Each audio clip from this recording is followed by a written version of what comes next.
Hi friends, it's Counselor Klara. I'm currently in my front yard in the dark, and today we're going to be talking about our night hike. So there's several things we're going to talk about. We're going to talk about how the senses change when you have one that's impaired or one that is slightly lessened. We're going to talk about fox walking, which you can practice yourself in your own night hike. We're going to talk about bioluminescence and different organisms that can do that. And then we're going to talk about creating our own type of bioluminescence using lightsabers called Triboluminescence. And then we'll talk a little bit about stargazing and some cool ways you can do that on your own. But first, let's talk about vision and hearing. So I've been out here for about 15-20 minutes just getting my eyes adjusted, and now I have a lamp going, so I can't really see much going on around me in the dark. But before, I could almost make out the cars in my driveway and everything, and that's something you just have to practice doing and just sit in the dark for long periods of time. You can try this in your own bedroom. If you shut all the lights off in the middle of the night, you might realize that you can start to see things more, and it seems like it's getting lighter out, and that's not necessarily the case. It's just that your pupils are widening and getting more used to the dark, as opposed to seeing like artificial light causing your pupils to constrict because there's a lot of light stimulating your retina, and there's no reason to have them open super wide because you don't need to see as much because the light's giving you all the information you need. Where if you don't have the light bouncing on your retinas, it's not giving you enough information, so your pupils are going to widen to take in as much information as they can, get as much information and details from the surroundings as possible. Alright, so we can also talk about how you can get better hearing and things like that. So in your directions it mentions cupping your ears. I don't know how well you can hear my surroundings, but there's a cricket directly behind me, and if I cup my ears like this, I can't hear the cricket behind me. But if I do this, it sounds like the cricket's less than a foot away from me. And you can try this yourself. Go ahead and you maybe cover your ears completely and you can hear just your voice, because there's a bone in your skull that vibrates with your talking, and it vibrates into your ear. But if you have the open, your brain is going to block that out more, and you're going to hear your surroundings more. So try that. Go ahead and put your hands in front of your ears and cup so you can see what's behind you, and then in front of you, and you can hear the difference. You can hear your voice more when you hold like this, and if you hear this, it sounds like your voice is more muffled because you're not getting the input from your mouth going into your ears because you've blocked it. We could also talk about how they suggested wetting the tip of your nose, and the reason for that is you're stimulating the nerves surrounding your nose, which also stimulate your breathing senses, because your face in that general area is stimulated, and so your brain pays attention to that area, which is pretty cool and neat. So try it. Take a bit of cold water and put it on the tip of your nose, and then walk a bit in your 15-minute nature walk and see what different things you smell, especially if you have the light off, because if one sense is dulled, the other senses take over to try and support you for that. So, for a moment, we're going to turn my light off, we're going to close our eyes, and think about the things that maybe in your bedroom, maybe you're watching this outside on your hike. Just take a moment and think of the things you smell, things you hear, maybe on my video, maybe in your own location. Think about the things maybe you taste, maybe you just ate something and that aftertaste is still lingering. Just think of things that you can notice. I'm going to shut the light off. We're going to sit quietly for 1 minute.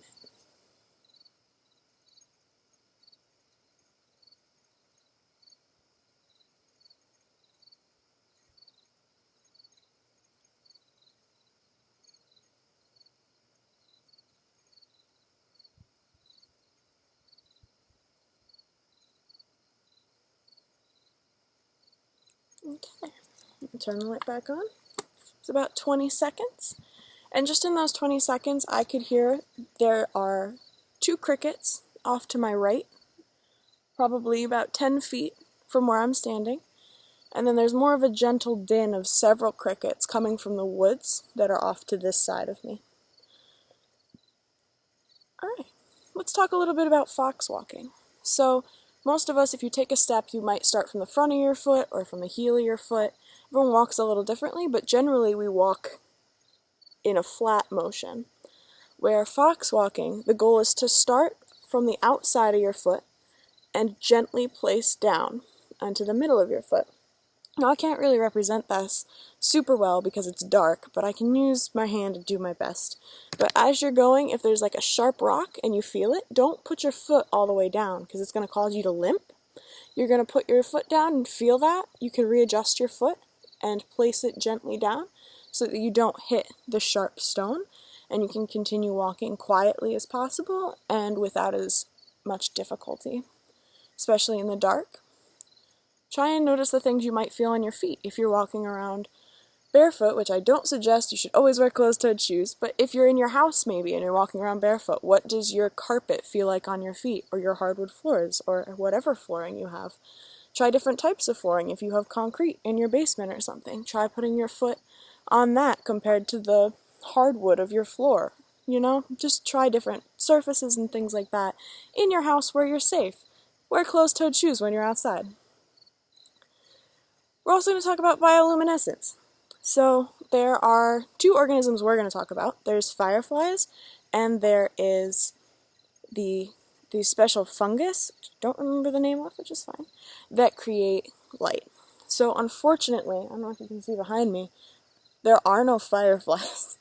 I was hoping to catch one so we could talk about them, but I can't find any. MIA. So we'll just talk about the fact that there are actually 20 different species of fireflies just in upstate New York alone. So these fireflies use different patterns and signals and even different colors of light. So I challenge you next time that you see a bunch of fireflies out and about to look and see, because sometimes they'll have a more yellowish color or a more greenish yellow, and you can really see the difference in color if you sit there and stop for long enough to pay attention to that sort of thing. You can also notice that they have different patterns and things of that nature, and that's all to identify potential mates and potential predators. Because there are some fireflies that are predatory to other fireflies, and it's really important that they are aware of who's going to hurt them and who's their friend. There's also some fungi, which are mushrooms and things of that nature that break down dead and decaying organisms. Specifically, dead trees is a really good location. If you've ever seen like the shelf mushrooms that grow from the sides of trees, those are fungi that break down different trees, and some fungi actually have a bioluminescence of their own, and that comes from something called luciferase, which is actually an oxidative enzyme. Now we know luciferase is an enzyme because it ends in the letters ASE. If you ever see a chemical name and it ends with ASE, there's a very good chance that it's a type of enzyme, and enzymes are just things that break down proteins. Proteins, we've all heard about them in the food pyramid, they're an essential thing. It's what your muscles are made out of, it's partially what your muscles are made out of, it's the building blocks for your cells.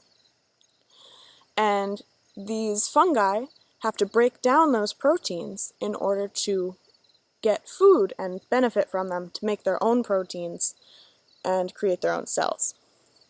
So this luciferase breaks down using oxidase, which is, much like it sounds, it's got oxygen in it, in the name. So oxidase is a process which oxidizing is a process which involves oxygen, and it creates excess electrons. And those electrons bounce off of the proteins and the oxygen and things like that, and they bounce around, and that's what creates natural light, is these electrons bouncing all over the place. So this bioluminescence created by this fungi is actually a bunch of electrons kind of flashing all over the place. I don't have any foxfire near my house. I've looked, can't find any. But while you're on your hike, if you happen to find some, let us know. I think it'd be a really cool thing to talk about. It's really fun. So one of the last things we're going to talk about is lightsaber. So we have something in our atmosphere, nitrogen. There's a bunch of different gases, including oxygen, nitrogen, there's a bunch of them. But we're going to talk about nitrogen because it makes up about 78% of our atmosphere, which is quite a lot.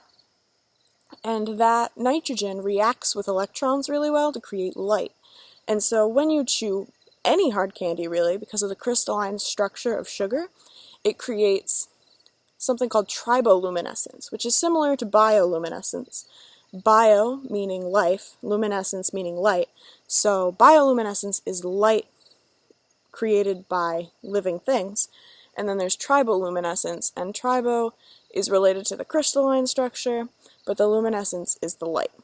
So you eat these hard candies and you emit light by chewing them down. So if you ever chew up, maybe sucking them, not so much, but when you're chewing up hard candy, so we've all crunched on a lollipop every once in a while, it'll create a very faint glow. But lightsabers happen to create more of a spark that's more noticeable, so that's why we use lightsabers. It's easier to see. Everybody should have gotten one of these, Wintergreen Mints, and I've got one here. This might take a few tries, so be patient with me because the camera doesn't always pick it up, but you can do this with a partner. You just pop it in your mouth and you chew it. I'm going to shut the light off, so hopefully you can actually see it. Alright.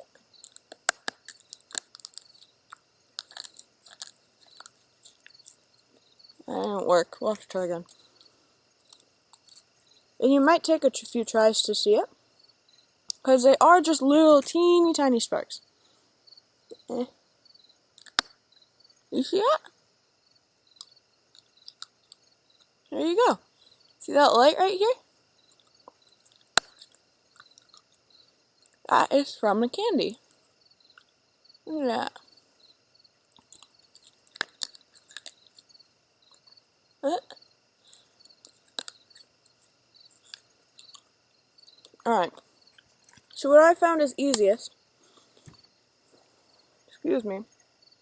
to create that is in the super dark. You take a crunch, and then you open your mouth super, super wide so everyone can see would be able to see your mouth if there was light on. But they can't. They just see the glowing. And try and see how much triboluminescence you can create. And create that light that's reacting with the oxygen in your mouth because you're breathing it in because it's in the air all around us. Did I say oxygen? I meant nitrogen. Yeah, it's cool. The last thing we're going to talk about is on your night hike, try and look up at the stars. It's one of the most therapeutic things. It's what I do when I get stressed out. I just go outside, I look up. The moon is now covered. I was going to show that. But there's a lot of different apps you can use if you're new to stargazing. So the one we suggested on the directions was Starfinder.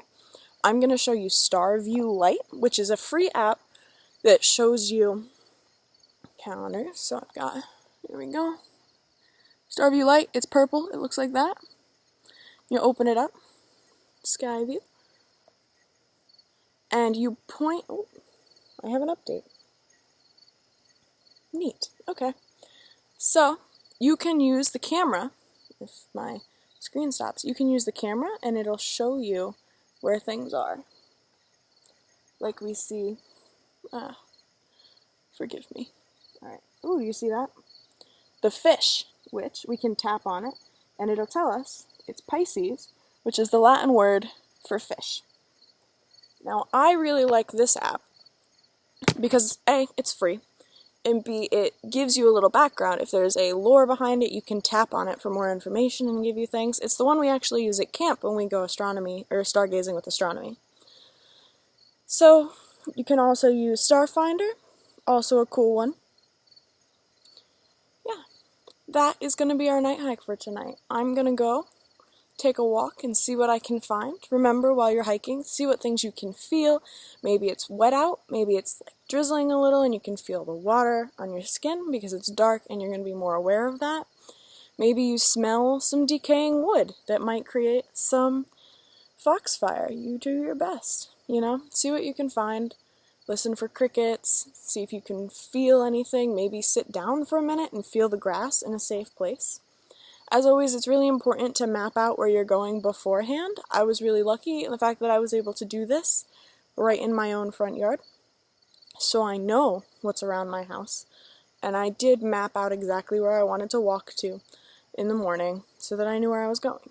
And also, if you have any big sticks in the way or any rocks you might step on, you can be aware of those, move them out of your way, or just be aware of them and walk around them on your night hike.